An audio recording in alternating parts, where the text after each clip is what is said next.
Welcome to Victoria Rumble Room, a little show where we like to roll up the sleeves and bring out the gloves. And, we look at issues in British Columbia, Canada, and the wide world. I'm Robin Adair.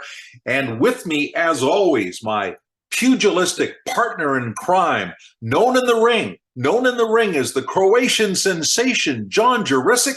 And John, there's lots going on. And how about those BC ferries? What's the deal? Robin, this is perplexing to me, okay? So we've got these huge transportation companies, ferries, airlines, cruises, and they're all broken, Robin. They're all not working. To get somewhere from A to B, you now have to plan literally an extra day. You have no idea if you're going to get all of your luggage. Planning is almost impossible. So it took a long time for these things to break. They just didn't happen overnight. There are many theories during COVID that things happen to accelerate, but big transportation businesses don't collapse overnight. But now they're broken. And changing a CEO or a board is not going to fix them, Robin. So the NDP come in, Joy McPhail comes in and is assigned to be the new chair. The CEO is fired. And we all think, okay, that's the end. Ferries are now going to work. They don't. That's not how this works. Embedded deep problems in the businesses of these transportation companies are now massively servicing. These are old problems. There's not enough staff, Robin. There are cancellations with the ferries. And now, recently, something even worse has happened. I don't understand how we got here, and I don't understand how we're going to get out of this, Robin. Well, we got to hire some people. But, I think that we can see this as actually sort of a deja vu situation that hasn't been handled properly. Last Thursday, we had the situation where there were some guys that were unruly leaving Duke Point. They were drunk, apparently, in the car. They were disruptive. The police were called. The ship returned. The police came on board. One of them was arrested. One of them ran off the ship and grabbed a cab ride out. They held the ship for quite some time. The next ship was stranded out in the harbor. It couldn't land. This started a whole cycle of events because it was also in the middle of a crew change. And people were stranded on both sides, both on the mainland and Vancouver Island. There were massive lineups on the Thursday and the Friday. And you have to wonder, what happened? What's the protocol with this? Because this has happened before. In fact, this has happened many times. I've been on the ferry when the police have been called in for certain incidents. The police come on board. I've seen people apprehended and taken off the ferries. What was different this time? Why did this happen the way it did? It shouldn't happen. They've got to clean up their act. That's the way I see it. Robin, this is crazy stuff. What you described is unfortunately now the norm. All of these trends. A theme that we've constantly been promoting through our shows is communication and transparency. You've got to tell us what's going on, and these companies are not doing that. Staffing levels during COVID or post-COVID, staffing levels have dropped across all businesses. I mean, companies are operating at 50 to 60% capacity. Ferries, the crews are crews are not, they don't have enough people to run the ferries. I don't know how this is going to be fixed. This is part of a bigger issue that I'm clearly frustrated about, and I'm explaining, where industries across the board, across the global board, are now facing worker shortages. We're going to have a lot to say about this, Robin, on this topic in the weeks ahead. But now, I guess let's shift to something on the national scene, okay? Yes, let's do that. And it's something I'm very familiar with. It's broadcasting. And, we've seen some big trends in the industry that I used to work in for many years, about 25 years in total. And, some things never really change. And in a case in point would be the removal of Lisa LaFlamme, the chief anchor and correspondent for CTV National News, who was let go at the age of 58. And Lisa LaFlamme famously let her hair turn gray when Michael Melling became the VP of News earlier this year. Insiders say he was unhappy about the hair change, also determined to make a lot of changes in that newsroom, and jobs were threatened. He quickly was nicknamed the Cutter. He replaced LaFlamme, and now Bell Media, the parent company, they're getting a hailstorm of hatred. There's all sorts of people lining up against Bell, including Anne Murray. And the folks from Wendy have actually changed Wendy's hair from red to gray. And ratings are a struggle in the newsroom anyway. This is not a great time for TV news. So many people have turned to the internet and social media for their news. It's a struggle. And so that's new. But what's familiar is bringing in a hatchet. We saw this when I worked at Czech TV. You bring in a hatchet, you chop people out, you chop down jobs for various reasons. And it's a terrible thing to see. And it's particularly bad to see this situation right now, I think, because it really proves that equality in the newsrooms is not real. Lloyd Robertson, all the other longtime broadcasters certainly had gray hair, worked well into their 70s. As they got older, they were considered more genuine, more credibility, more experienced. It's a woman, she's 58. It's time for her to go. It's not an even playing field, John. Robin, real equality in the workplace is still a work in progress. I recall, Robin, in the early 2000s, getting involved with the Chamber of Commerce specifically for this reason. These boards that I was part of, they were all men. These were the sort of old school, they used to call them, and that had to change. And that means that's now 20, 25 years ago. And I am so sad and discouraged to think that maybe nothing has changed. Oh man, I mean, if I was measured, if a bunch of men were measured by the same way that Lisa LaFlamme was being measured, we'd all be fired a long time ago. Believe me, so unfair, so unfair. We need real equality in the workplace, Robin. I hope it happens soon. And speaking of workplaces, again, we'll shift now to doctors' workplaces. It looks like medical doctors, family doctors have got a bit of a reprieve. $118 million is going towards helping them pay for office expenses over the next 4 to 6 months, while more is negotiated. And you've got to think the provincial government's going to have to pony up a lot more if we hope to get back to a situation where 1 million people in this province don't have a family doctor. It's going to take a lot of work. So we did ask BC Healthcare Matters what they think about this $118 million announcement. We will not change any of our approach because we know that they need better and we need better. So I think it's given a bit of breathing room, and maybe they need that right now for the next few months. And we just want to continue to remind everyone that this progress and these reactions are in part due to the people coming forward and keeping pressure on the government. And so we encourage anyone that wants to be part of keeping this pressure on government and pursuing and pushing for the needed change British Columbians need to join us, to become a member of BC Healthcare Matters, and to share your story with us as well, because your life really matters and so does your story. Well, we'll all keep a very close eye on what happens with this doctor situation, John. And, I'm still waiting for my family doctor in Victoria. I've been back in this city for 3 years, still don't have one. And I'm just one of many. I think it's 1 out of 4 on southern Vancouver Island don't have a family doctor. It's 100,000 people. It's a big problem. Again, time to shift. And this is another contentious issue, particularly if you happen to be a Canadian of Chinese descent. And we have a lot of friends that are. I don't know if you've noticed, but the Chinese government has taken on a very, very blunt tone over the last couple of years. They got downright nasty when it was the two Michaels being held in prison in China for over 1,000 days in that Huawei affair. And now Nancy Pelosi, the U.S. House Speaker, goes to Taiwan. All kinds of saber rattling from Beijing. They're angry again.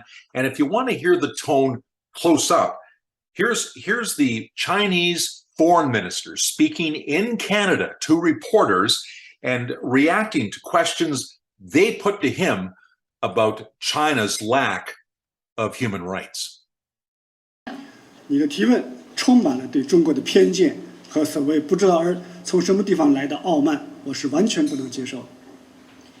I have to say that your question is full of prejudice and against China and arrogance, where I don't know where that come from, and this is totally unacceptable. Other people don't know better than the Chinese people about the human rights condition in China, and it's the Chinese people who are in the best situation, in the best position to have say about China's human rights situation. So I would like to suggest to you that please don't ask questions in such an irresponsible manner. And we welcome goodwill suggestions, but we reject groundless or unwarranted accusations. Well, the Chinese government are certainly taking the gloves off, Robin. Perhaps they've taken the gloves off a long time ago, and we're just starting to become aware of that. And that, according to author and journalist Jonathan Manthorpe. This is all part of actually a calculated strategy. Scares the living heck out of me. He's the author of a book called Claws of the Panda, and he's here to talk about the far-reaching way that Beijing is playing politics in Canada. Let's zoom him in. Now, joining us in the Victoria Rumble Room for the very first time is Jonathan Manthorpe, who is an expert on what is going on in terms of China and Canada's relationship to that huge country. And great to have you on the program. Oh, it's my pleasure, Robin, my pleasure. Jonathan, it's pretty apparent that Canada doesn't have its warmest relationship with China at the moment. We've just had the occurrence of the two Michaels being held for over 1,000 days, apparently in direct retaliation for the house arrest of Ma Wong-jo, who, of course, is a senior executive with Huawei. And she went home. The Michaels have been released, but it's become very apparent that Canada doesn't really have the special relationship that we perhaps thought we had with China. It's more of just a trade relationship. And I've heard you suggest this is actually a bit of an opportunity, an eye-opener for Canadians. Oh, I think this is the right direction. Yes. No, you're quite right, Robin. I think relations between Ottawa and Beijing, indeed, with a lot of the Canadian people's view of the Chinese Communist Party, is the worst it's been since diplomatic relations were established in 1970. My view, we should have had a wake-up a heck of a lot earlier than this. As you pointed out, the Huawei affair, Ma Wong-jo and the two Michaels, this really, I think, told Canadians very, very clearly that all these self-delusion about Canada having a special relationship with China was nonsense. The Chinese Communist Party played on it. They used it to infiltrate agents of influence into Canada to maintain as much control as they can over Canadians of Chinese heritage. And we've been played for suckers, quite honestly. And the Huawei affair just revealed what the true relationship is between Canada and the Chinese Communist Party. It should have happened before. My fear now is that while the Canadian people and Canadian voters have got the lesson from the Huawei affair, I'm afraid that the Chinese Communist Party's influence amongst Canadian decision makers in politics, in business, in academia, is still very strong. And I don't see the signs I'd hoped for of a significant change in policy at national level. Jonathan, it's fantastic to talk to someone who's so closely studied our relationship with China. Thank you for joining the Rumble Room. I'm sure you know that The Chinese have played an important role in building Victoria, and we're all very proud of our beautiful historic Chinatown and our prominent Chinese community. So right off the top, let's make it clear this is not a discussion about Chinese Canadians, but rather the tactics that the Chinese government and Beijing is using. For example, could you explain what the United Front is, and how does that operate in Canada? No, John, thank you for bringing that up, because I think it's the most important point. And let's go back and just tell you the context in which I'm operating on this. When I realized I'd got the bones of the book that became Claws of the Panda, I was very concerned that because of the number of people of Chinese heritage in Canada, a very large population, that if I wasn't careful in the way I wrote it and the story I told, that there would be repercussions for them within Canada. The Chinese Communist Party, whenever it faces opposition of one sort or another, always shouts racism. So I was very concerned that sort of attack might cloud the whole thing. So I talked to a large number of friends of mine, of Canadians of Chinese heritage, from the mainland, from Hong Kong, from Taiwan and elsewhere. And I talked with them about my dilemma, and all of them said, Jonathan, you have to do it, because we in the Chinese Canadian community are under daily attack from the Chinese Communist Party, and we need mainstream Canada to understand that and to help us. And we can come to more details about that. But John, I mean, you make an excellent point that Canadians of Chinese heritage, going back now many generations, have played an important part in the development of Canada, and particularly the Canadian West. And we need to understand what's going on. You mentioned the United Front Work Department. And this is crucially important in understanding and seeing what the Chinese Communist Party is doing here. The United Front was founded in the 1930s, and it was founded by the Communist Party as an agency for talking with non-communist organizations and achieving their friendship and support. But what it has become is a political warfare organization, to put it bluntly. Xi Jinping, the current head of the Chinese Communist Party and the current president of China, has described it as his magic weapon. And he has expanded this organization massively. It now has groups, cells within every Chinese government department and right down to the municipal level. And its aim internationally is to suborn and control as far as possible all the people in what the Chinese Communist Party calls the Chinese diaspora. And the Chinese Communist Party figures that even though people of Chinese heritage may be 2, 3, 4, 5, 6, 7 generations removed from China, their loyalty, their prime loyalty, ought to be to the Chinese Communist Party. And this is the sort of pressure that the United Front puts on people of Chinese heritage here. Now, John, you mentioned how long Chinese people have been Canadians. And of course, in the early years when there was a lot of prejudice against them, they set up a lot of small organizations, self-help organizations. And we see signs of them still on some of the buildings in Chinatown. One of the things that United Front has done is to try to get people who support the PRC, people who support the Chinese Communist Party, in leadership roles in a lot of these little organizations. And there are hundreds of them.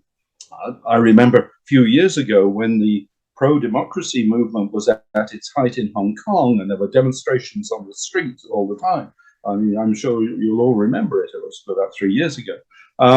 there was a big full-page ads in a couple of the big Chinese language newspapers here, with calling on Canadians of Chinese heritage to support the police in Hong Kong, and in essence to come out against the pro-democracy activists. And underneath this little message were the names of about 200 organizations. Now, many of those are some of these old established organizations which the United Front has managed to infiltrate. But also many of them, and I checked into it, many of them I hadn't realized that their names were being used at all. So there's a lot of skullduggery goes on this.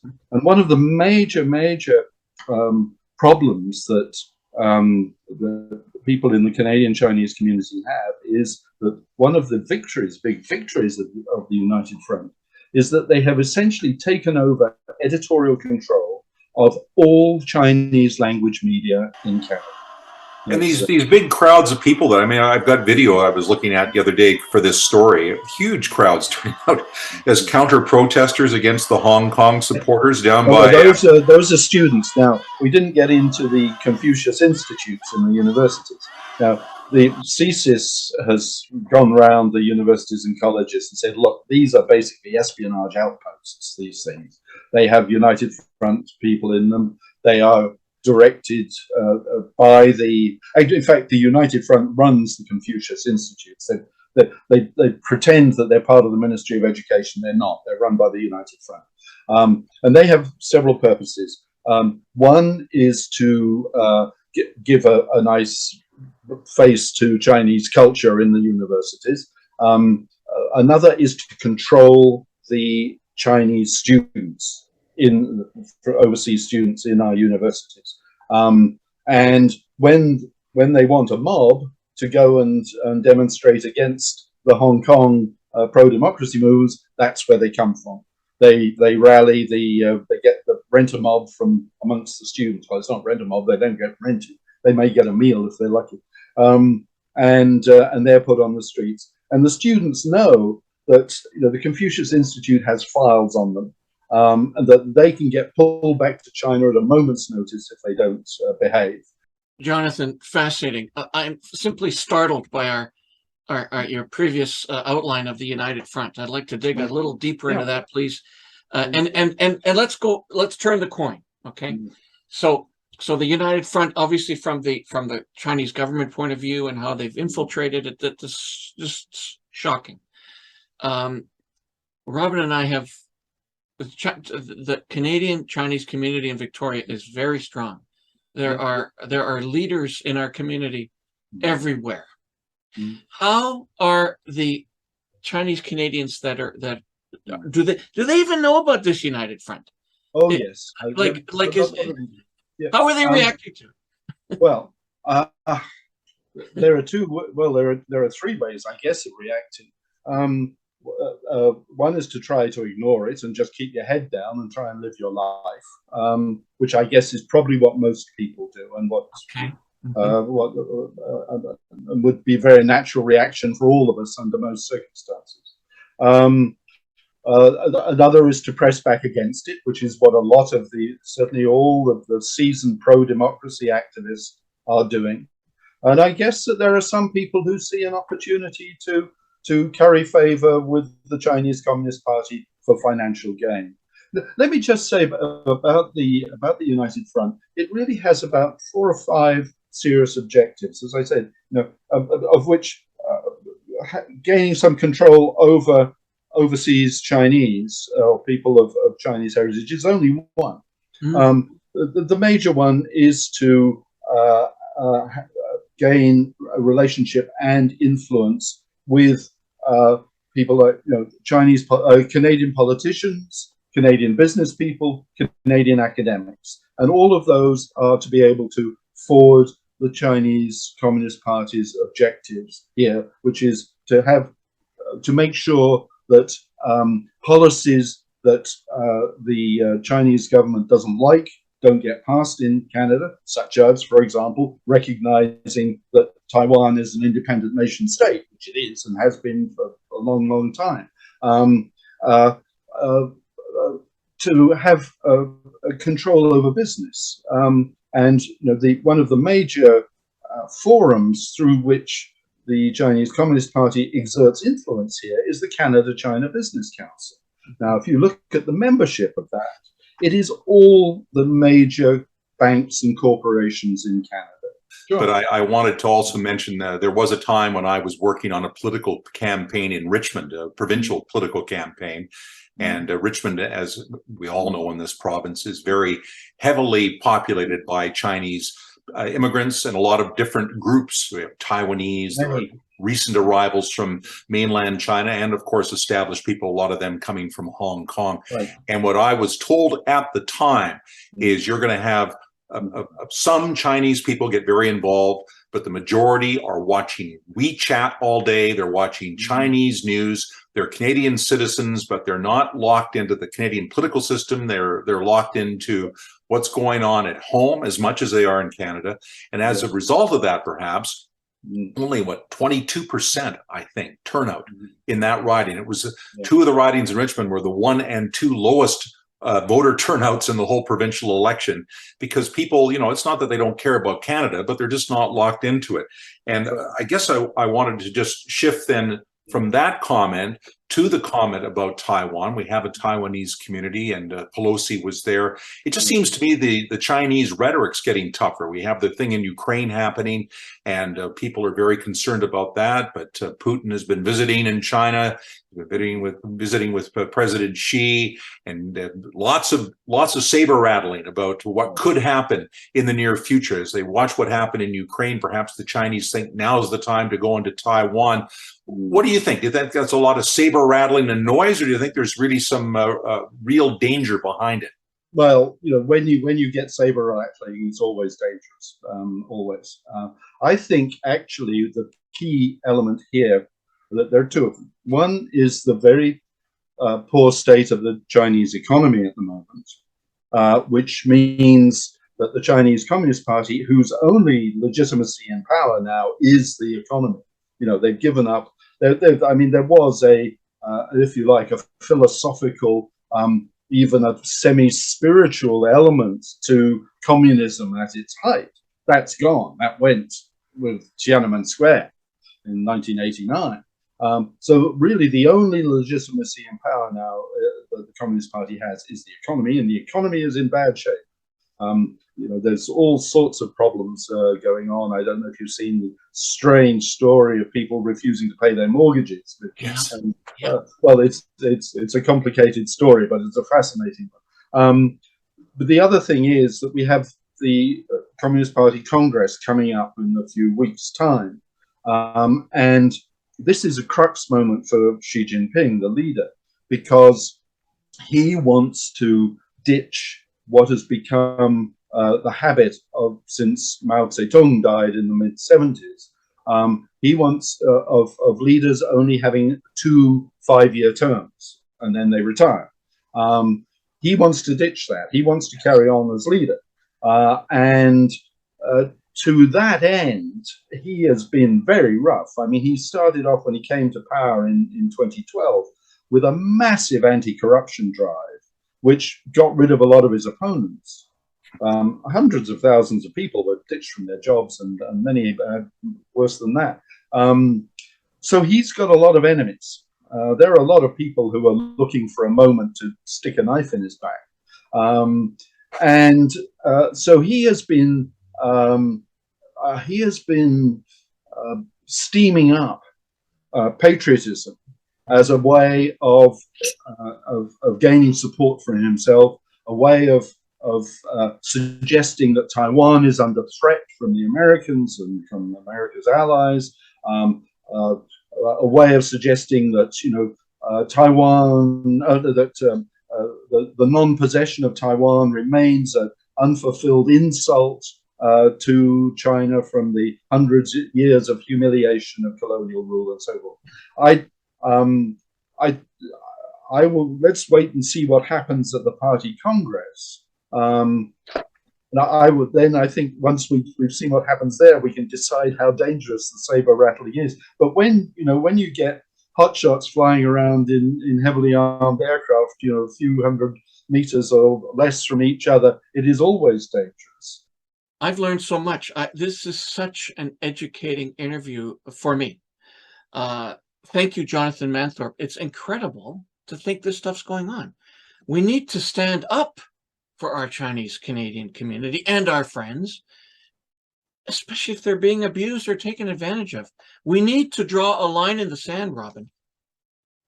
I worked in a political campaign in Richmond a few years ago and talked to some of the Chinese language newspaper reporters, and they told me the Chinese communist government was well ensconced both in the newspaper industry and in the social clubs throughout Greater Vancouver. And these tended to be people that were from China proper, not Hong Kong, and they were more recent immigrant arrivals. Now, that's not to say the majority of people that have come here, even from mainland China, want to be involved in Chinese communist politics, but there's a lot of push and there's a lot of implementation of pressure being made on these folks. And I think we should all be aware of it. So it's a really important thing to have Jonathan Manthorpe on, and we'll keep an eye on that story. But we're going to shift to a couple of other things, a couple of sad farewells. And I think it's nice to be able to mark places and people in time, because some people make such an important difference in our community. One of those people, Carl Schultz. And Carl is the man who recast Chemainus as Canada's mural capital. He passed away at the age of 92. Now, I first met Carl back in 1981. I was just a young reporter. That's 41 years ago. It's a long time ago. And I met him. I was up in Port Alberni doing a sports story, and I got a call on our two-way. You got to get down to Chemainus. You got to meet with a guy. He wants to talk about murals he has in mind. So I drove into town. The mill was there. It was just closing. And I went and met with Carl over coffee and some cakes. And he put out all these diagrams and pictures and mock-ups about what Chemainus could look like with all these murals. And he was committed. And he followed through. And they have 40 murals now. It's the little town that did. They are the mural capital of Canada, of the world. And it's all because of Carl Schultz. It shows that a vision of an individual can really make a difference in a community, and we can all learn from that example. And the other person I'd like to, just mark the occasion, a sad occasion, Dave Biro, who was my assignment editor at Czech TV back in the 1990s. And Dave Biro was a smart guy, great sense of humor, went on to a long stint with CTV Vancouver Island, sadly has now passed, left his mark in the community and in broadcasting. So a couple of lives that are worth remembering, and I wanted to pass that on. But now over to you. Robin, I feel honored that we have a platform in which we can recognize these folks, important people in our community. Thank you for bringing those up. I really appreciate that. As I think our viewers will. That's coming from my old podcast days. I don't know when that's ever going to end. And your support from our viewers is extraordinary. The comments are extraordinary, good and bad. We really appreciate them. So for those of you that are still maybe the first time watching us rumble away on what are a ton of issues, please join our Facebook page. Consider joining our Twitter page, as well as our YouTube page. You can see all the addresses above us. We do have another Facebook page in which you could post your events. You can post your viewpoints. That is a news group, a site on Facebook. Address is down below. We post on Instagram and we post on TikTok.